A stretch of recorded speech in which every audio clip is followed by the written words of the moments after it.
The Trudeau Liberals still promising to bring in their non-existent gun buyback program. Hi, I'm Brian Lilley, political columnist for the Toronto Sun. It's been almost 3 years since Justin Trudeau and his Liberals promised to bring in a gun buyback program. Now, it's a so-called gun buyback program. They never owned the guns in the first place, but they said after they were banning 1,500 different types of rifles and shotguns that they would compensate the owners. Now, they banned those rifles and shotguns through an order in council, an executive order, not legislation. At the time, Trudeau said he would work through Parliament to bring in a gun buyback program to compensate people whose private property the government had just made illegal. That's how things should happen in our free and democratic society. That's how things should operate in Canada. But it's January 2023. This was started on May 1st, 2020, and there's still no program.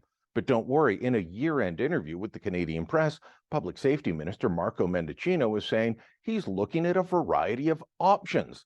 Let me read to you an extended quote from his interview. It's going to involve a number of critical stakeholders and partners, including law enforcement.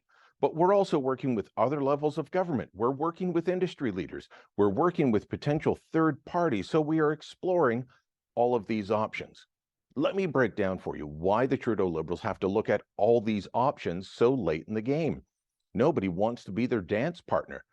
Nationally, the RCMP is a pretty thin operation. Sure, we might think about how the RCMP police everywhere from maritime provinces like Nova Scotia to Alberta to Manitoba, but those are contract policing. They are actually the provincial police under contract to the local government.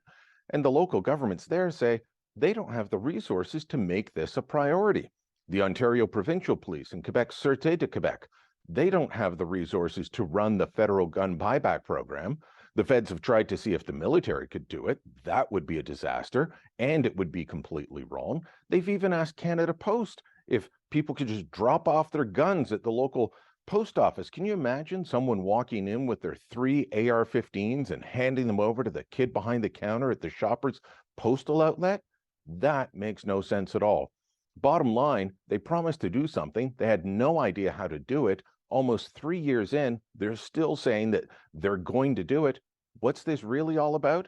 It's about politics. It's about the Trudeau Liberals constantly using the gun issue for wedge politics to keep it in the headlines and make sure that the suburban voters they need remain convinced that only the Trudeau Liberals will keep them safe. Reality is gun crime and violent crime has gone up under this government rather than down. If their policies were working, don't you think the opposite would be happening? Let me know what you think. Drop a comment down below, share this on social media, and don't forget to subscribe to our channel.